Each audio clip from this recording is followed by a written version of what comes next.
දේශනා කරලා විනයදී අතුලක් වෙනවා. අතුලක් කොමසාරිස් වරයාගේ නගරකම කොමස සමාප්තියගේ අවවාදන් ශාසනයි සදා අවශ්‍ය වෙනවා. කොහොමද ඉතින් ආගම ධර්මයේ පිළිබඳව අපි දකින රසායන ධර්මයේ පිළිබඳව දීච්චි ධර්මයේ පිළිබඳව ඊපස් ධර්ම මේ ධම්මපදයේ තියෙන ධර්ම පාඩු පිළිබඳව බොහෝ දෙනා අවධානය යොමු කරනවා.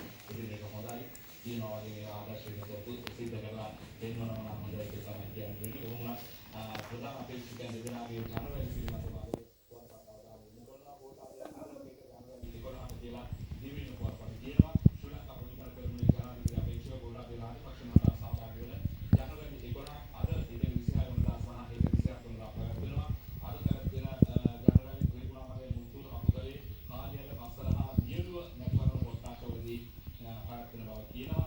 ඒකම වාර්තා කරනවා සජිත් අද ඉතින් ජනවැල් 10ට කියලා දිවින පුවත්පත් තමයි වාර්තා කරන්නේ. නව ප්‍රජාතන්ත්‍රවාදී ක්‍රමයේ ජනාධිපති අපේක්ෂක ආමාත්‍ය සජිත් විමර්ශනාව අද සහ හෙට ඉතින් ප්‍රධාන ජනවැල් 10ක් කැමති වෙන්නේ බව අද දිවින පුවත්පත් වාර්තා කර සිටිනවා. ඉතින් මේ විදිහට දිගටම පොත්පත් වාර්තා කරන